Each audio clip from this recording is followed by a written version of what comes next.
Hello बच्चों, कैसे हैं आप लोग। आज के इस प्रीता पहचान क्लासेस में मैं लेके आई हूँ गोधूली भाग 1 क्लास 9 बिहार बोर्ड के बच्चों का जो मेन हिंदी होता है।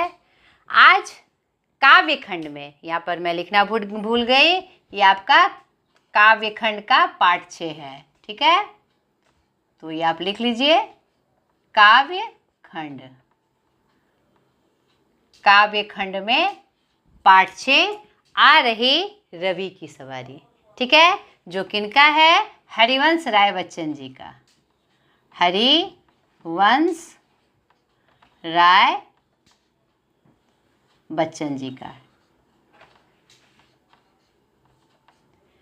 तो इसकी चर्चा हम करेंगे। हरिवंश राय बच्चन कौन है? महानायक, अमिताभ बच्चन जी के पिताजी हैं वो। एक बहुत बड़ा परिचय। और आज के इस क्लास में हम जानेंगे कवि परिचय यानी हरिवंश राय बच्चन जी का परिचय, और उसके बाद कविता परिचय, और साथ में कविता की व्याख्या भी हम देखेंगे, और उसके बाद प्रश्न अभ्यास। तो चलिए नाउ स्टार्ट। पहला पाठ कवि परिचय के रूप में। हरिवंश राय बच्चन, जो मैंने अभी आपको बताया कि ये महानायक अमिताभ बच्चन के कौन हैं? पिताजी हैं।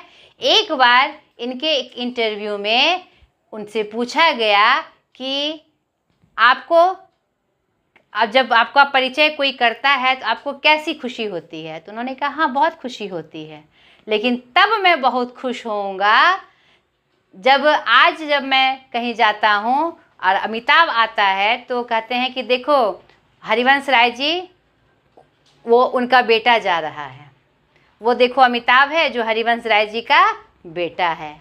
तब मैं बहुत खुश होऊंगा जब मुझे कहे कि वो देखो अमिताभ बच्चन के पिता आ रहे हैं। और उनकी यह भविष्यवाणी सही हुई। आज हरिवंश राय बच्चन जी से ज़्यादा लोग अमिताभ जी को जान रहे हैं, अमिताभ बच्चन जी को जान रहे हैं। तो यह है पिता का एक, मतलब कि कहिए कि आशीर्वाद नहीं, जो कि उनके मुंह से ये बात खुल गई थी और अमिताभ बच्चन ने उसको क्या किया? चरितार्थ करके दिखाया। तो चलिए, इन्हें हालावादी कवि के नाम से भी जाना जाता है। क्यों? क्योंकि यह कोई भी विषय वस्तु हो उसका हाल का वर्णन वह यथार्थ रूप से करते हैं। ये छायावादी युग के और हालावादी बीच के, छायोत्तर युग के बाद के कवि हैं। और इनकी जो कविताएं थी वह छायावादी और हालावादी दोनों मिश्रित कविताएं थी। इनका जन्म 27 नवंबर 1907 बाबूपट्टी गांव, तहसील रानीगंज, जिला प्रतापगढ़, इलाहाबाद, उत्तर प्रदेश में हुआ था। इनके पिता प्रताप नारायण श्रीवास्तव जी थे और माता सरस्वती देवी। इनकी 2 शादियां हुई। पहली पत्नी का नाम श्यामा देवी, 1926 में इनकी शादी हुई 19 वर्ष की अवस्था में। और उस समय श्यामा देवी की आयु कितनी थी? 14 वर्ष की अवस्था में। तो उस समय सिस्टम में चलता था कि कम उम्र में ही बच्चों की शादी हो जाती थी। उसके बाद का सफ़र, उनके बाद की पढ़ाई और जो उन्होंने पेशा अपनाया उसके बाद अपनाया। इनके जीवन में एक बहुत बड़ी घटना घटी कि उनकी पहली पत्नी की मृत्यु हो गई। तो पहली पत्नी के मृत्यु से वह एकदम दुख के सागर में चले गए, नहीं, बहुत सारे गहरे अवसाद में चले गए, और उनके जीवन में एकदम टर्निंग पॉइंट हो गया, यानी कि एकदम से उन्होंने जीना ही छोड़ दिया। उसके बाद समय, कहते हैं कि काल चक्र चलते रहता है और समय के साथ सारे घाव भर जाते हैं। उसके बाद उनके जीवन में तेजी बच्चन का प्रवेश होता है और फिर से वह रचना की तरफ उन्मुख होते हैं एक नव अंकुर के रूप में। यह जो इनकी कविता है आ रही रवि की सवारी, यह इनसे भी संदर्भित है। ठीक है, तो इनकी दूसरी शादी तेजी बच्चन से 1941 में हुई। 1952 में पढ़ने के लिए इंग्लैंड कैम्ब्रिज विश्वविद्यालय चले गए और 1955 में ये भारत वापस लौटे और इन्हें विदेश मंत्रालय में हिंदी विशेषज्ञ के रूप में नियुक्त किया गया। इनकी जो प्रमुख रचनाएं हैं, मधुशाला, मैंने प्रकाशन वर्ष भी लिख दिया है, आप इसको जरूर नोट करिएगा, 1935, मधुबाला 1936, मधुकलश 1937। आपको देख के लग रहा होगा ये मधुबाला, मधुशाला, मधुकलश यह क्या है? नहीं, कभी आपको मौका मिलेगा तो इन कविता संग्रह को आप पढ़िएगा तो वह उसमें जो मानव का जो हाल है, नहीं यानी कि यहाँ पर उनको कहा गया कि वो नशे में कविता करते थे। उन्होंने मधुशाला का बहुत विस्तार से वर्णन किया है। मधुशाला का विस्तार से वर्णन नहीं किया है।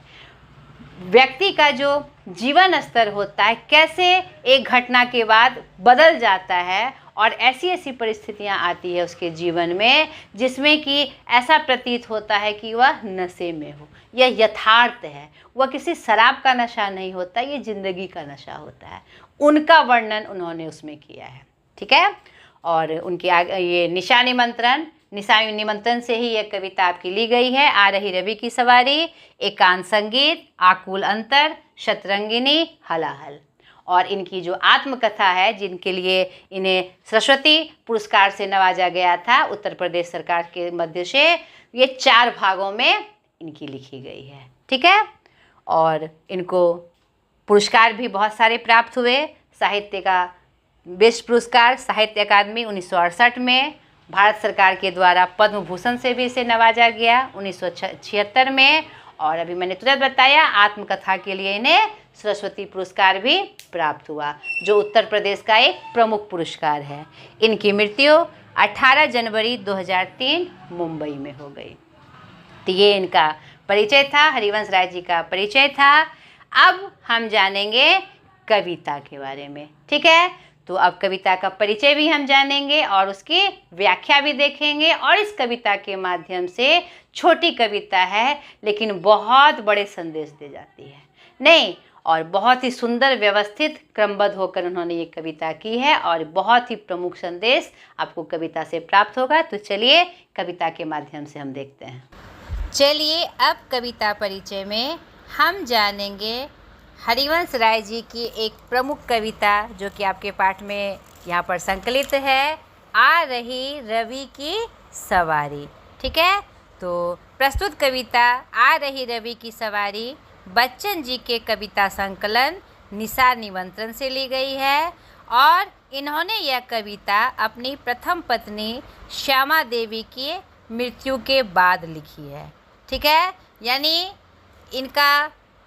इन्होंने यहाँ पर इस कविता के माध्यम से यह संदेश दिया है कि जीवन में कितनी भी कठिनाई आ जाए, बड़े से बड़े मतलब दुख आ जाए, कष्ट आ जाए, लेकिन इंसान को जीवन फिर भी जीना पड़ता है। तो अगर हमारे पास जीवन है तो अपने जीवन को हम यूं ना गंवाएं, नहीं, सारे दुखों को एक किनारे करके अगर हमें जीना ही है तो एक ऐसे रूप में जिए ताकि हम दुनिया के लिए, परिवार के लिए, समाज के लिए कुछ करके जाए। तो इस कविता के माध्यम से यहाँ पर ये छायावादी कविता थे। तो यहाँ पर छायावादी कविताओं का सबसे बड़ा एक प्रमुख विशेषता यह होती है कि छाया के रूप में, यानी बात के शब्द कुछ और होते हैं लेकिन उसके जो भाव है वह कुछ और वर्णित होते हैं, स्पष्ट ही होते हैं, लेकिन जो पंक्तियाँ होती है वह छाया के रूप में होती है, ठीक है। तो यह कविता का परिचय हमने आपको दिया। और क्या कहते, पहली पत्नी श्यामा देवी की मृत्यु के बाद वह जो उनका जीवन था वह क्या था, एकदम नीरस हो चुका था, ठीक है। और इसी क्रम में धीरे धीरे बच्चन जी, ये जो हरिवंश राय बच्चन जी थे, एकदम निष्क्रिय हो गए थे। लेकिन धीरे धीरे फिर उन्होंने इस दुख से बाहर आने की कोशिश की और वो निकले। और इस निष्क्रियता की परिधि से बाहर निकलने के क्रम में अनायास ही कविता की पंक्ति उनके अंदर फूट निकली। यह निशा निमंत्रण की पहली पंक्ति थी और साथ ही कवि का अपनी काव्य यात्रा के दूसरे चरण में प्रवेश। यानी कि यह क्या हुआ, यानी कि श्यामा की मृत्यु के पहले जो उनका लेखन कार्य था, रचना क्रम था, वह उनका पहला पड़ाव था। लेकिन श्यामा जी की मृत्यु के बाद उनके पास दुखों का पहाड़ टूट गया और वह एकदम निरुत्साह होकर उन्होंने सब काम छोड़ दिया। तो इसी कविता के माध्यम से फिर से वे क्या हुए, रचना की तरफ उन्मुख हुए और उनके काव्य यात्रा का दूसरा चरण शुरू हुआ।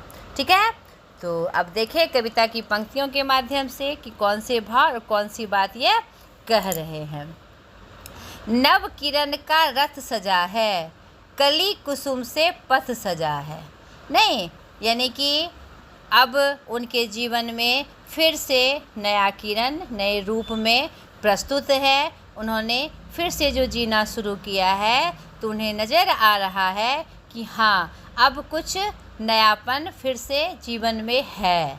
यानी कि कितना भी दुख आ जाए, अगर हम फिर से जीना शुरू करते हैं तो सामने हमारे पास कुछ ना कुछ ऐसा प्रस्तुत दिखता है जो हमारे लिए करने के लिए होता है और हमारे लिए नया चीज़ होता है। वही यह कह रहे हैं कि नव किरण का रथ सजा है, यानी कि रथ सजा हुआ है नए किरणों से, और जो रास्ता है कली से कुसुम से रास्ता भी क्या है, सजा है। बादलों से अनुचरों ने स्वर्ण की पोशाक धारी, आ रही रवि की सवारी। यहाँ पर सूर्य प्रतीक है, यानी कि रात होने के बाद जो सूर्य फिर उगते हैं, सवेरा जो होता है वह किसका प्रतीक है कि जीवन अनवरत चलते रहता है, जीवन रुकता नहीं और हर दिन हर सवेरा कुछ नया लेके आता है। यहाँ पर यही संदेश यहाँ प्राप्त हो रहा है कि यहाँ पर रवि की सवारी आ गई है और क्या कहते हैं, जब सूर्योदय हुआ है तो रूप कैसा है, यानी कि हल्के हल्के बादल छाए हुए हैं और बादलों के जो अनुचर हैं, यानी टुकड़े में बादल है और साथ साथ में कुछ और बादल के टुकड़े हैं।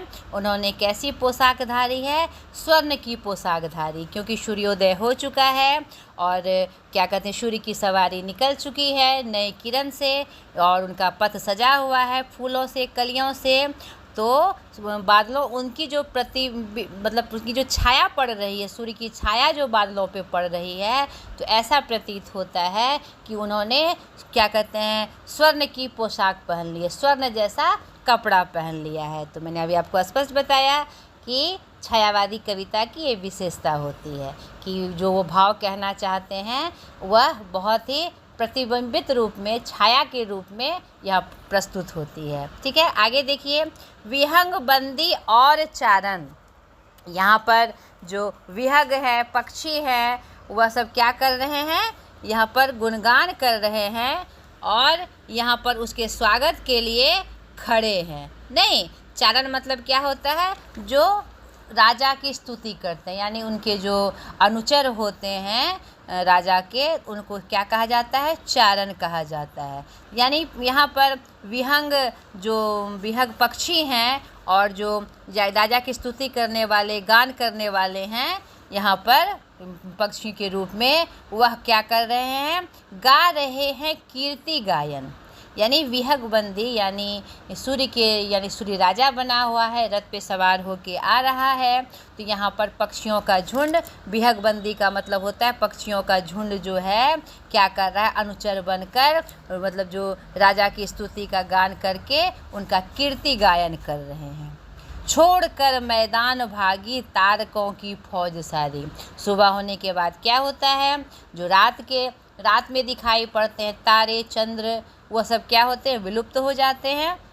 तो उसी क्रम में कवि कह रहे हैं कि जो तारकों की फौज थी पूरे आकाश में रात के समय, वह क्या हुआ है, यहाँ सूर्य के आने से वह क्या हो गई, उसकी सारी फौज मैदान छोड़कर भाग गई है। अब क्या आ रही है, रवि की सवारी आ रही है। यानी रात बीती बात बीती, यानी आपके जीवन में जो कष्ट के क्षण आए, यहाँ पर वह सांकेतिक रूप में बता रहे हैं, वह आपकी रात थी।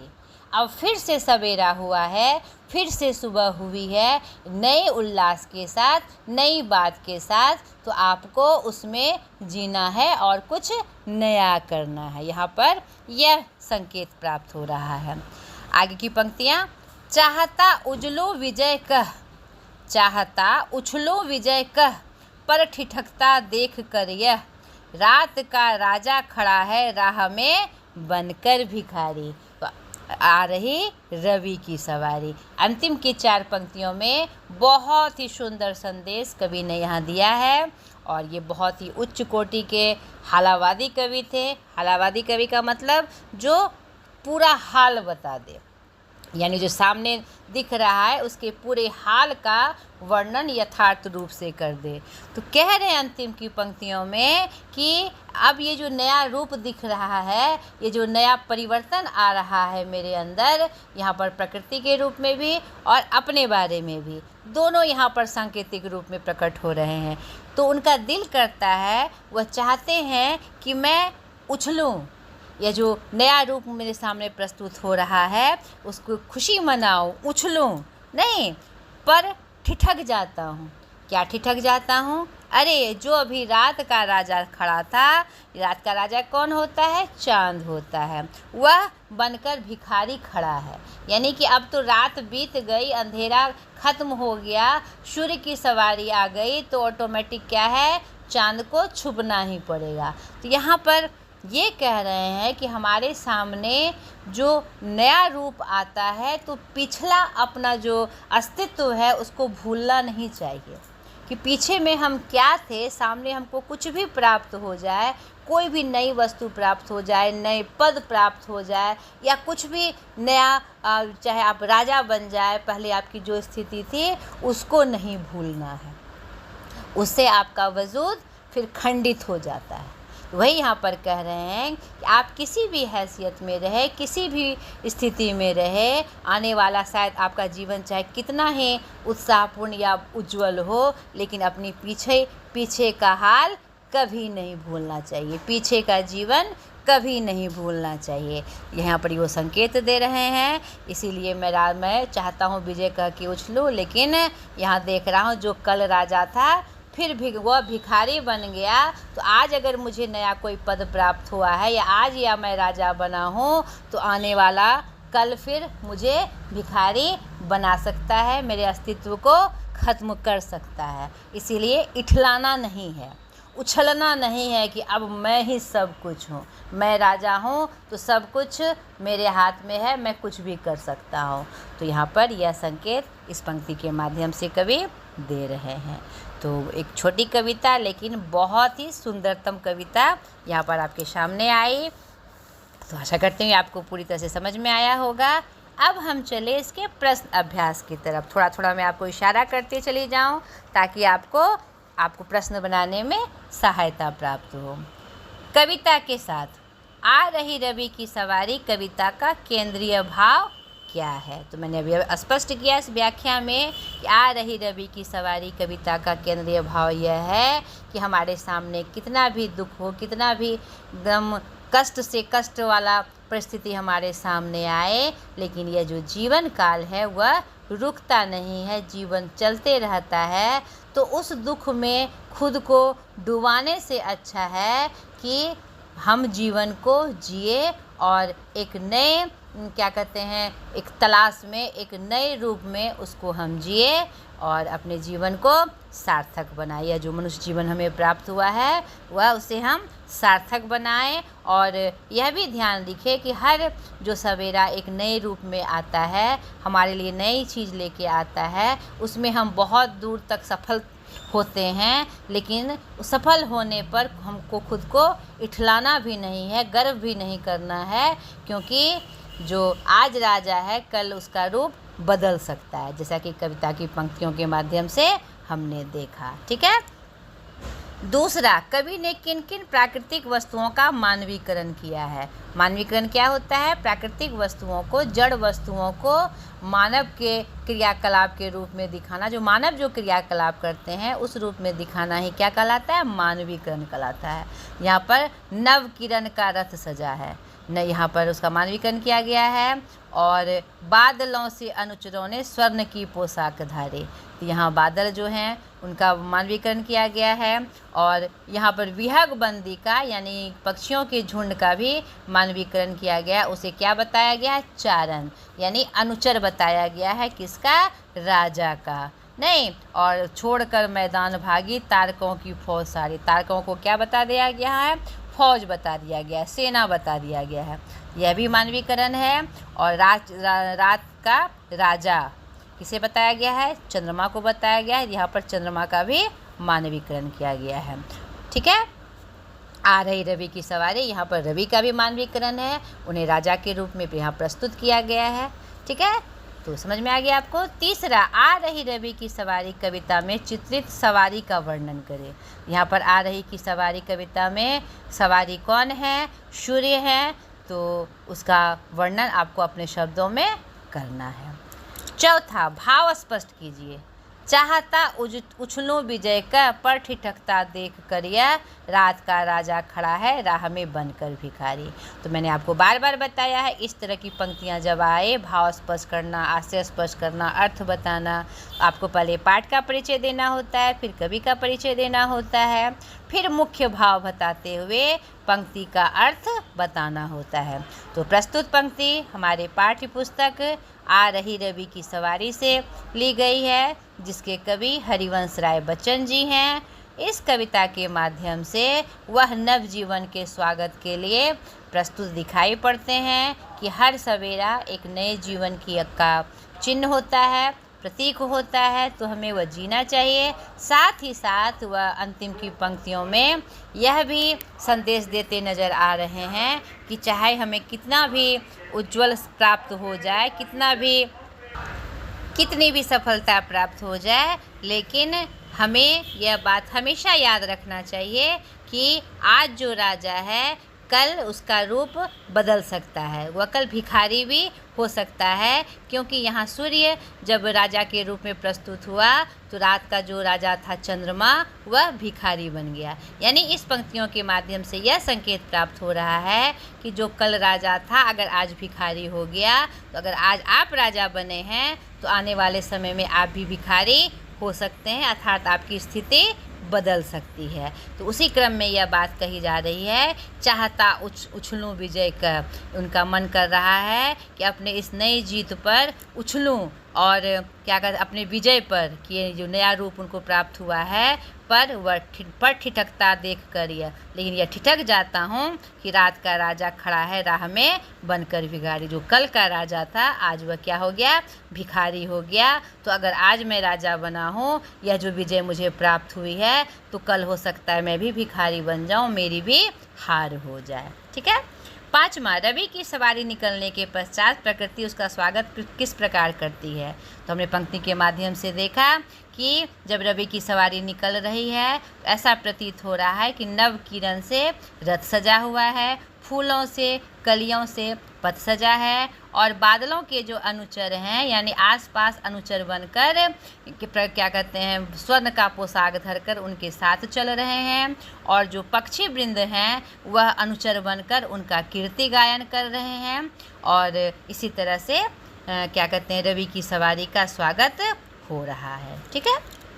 छठा, रात का राजा भिखारी कैसे बन गया। यहाँ पर अभी जस्ट ये बात मैंने बताई कि रात का राजा किसे कहा गया है। रात का राजा यहाँ चंद्रमा को कहा गया है। तो रात का राजा इसलिए भिखारी बन गया क्योंकि सुबह होने के बाद रात में जो चंद्रमा होते हैं वह छुप जाते हैं, और वह यहाँ पर बहुत ही बड़ा संकेत दे रहे हैं कवि, जो मैंने ऊपर के प्रश्न में वर्णित किया। ठीक है। उसके अनुसार आपको प्रस्तुत उदाहरण देकर इसको स्पष्ट कर देना है।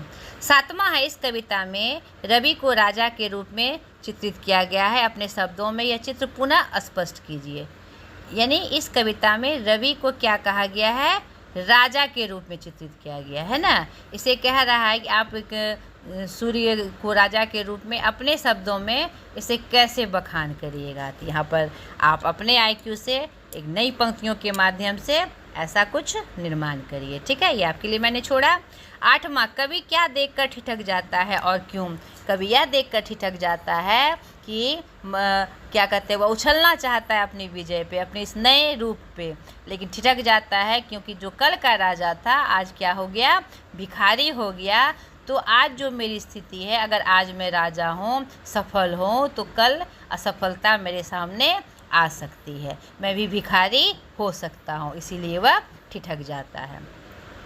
सूर्योदय के समय आकाश का रंग कैसा होता है, पाठ के आधार पर बताएं।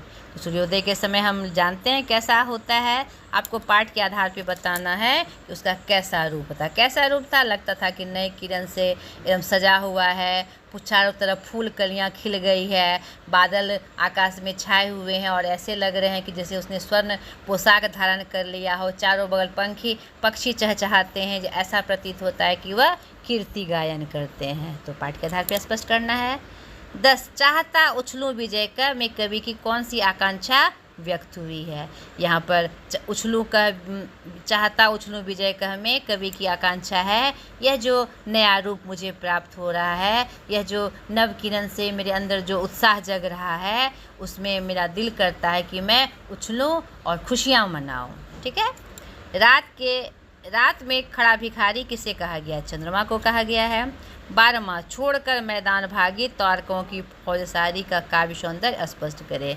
तो काव्य सौंदर्य क्या होता है कि अपनी कविता में सुंदर पंक्तियों का जो भाव वह कहना चाह रहे हैं वह सुंदर पंक्तियों में वर्णित हो। तो यहाँ पर क्या कहते हैं, तारकों को क्या बना दिया गया, मानवीकरण कर दिया गया है। मानवीकरण अलंकार के प्रयोग से यह जो काव्य की पंक्तियाँ हैं बहुत ही सुंदर रूप में प्रस्तुत हुई है, और जो वह कहना चाह रहे हैं और जो उन्होंने शब्दों का चुनाव किया है और जो क्रम का चुनाव किया है वह अपने आप में क्या है, बहुत ही सुंदर है। ठीक है। कविता के आसपास यह कुछ एक्टिविटीज़ हैं जो आपको करना है, और ये खुद से करिएगा और ज़रूर करिएगा, जिससे आपको इसके बारे में और नॉलेज प्राप्त हो। अब चलिए हम भाषा की बात की तरफ चले। निम्नलिखित शब्दों के पर्यायवाची लिखे। पर्यायवाची मतलब क्या होता है, उसी का दूसरा नाम रवि। रवि मतलब सूर्य, भास्कर।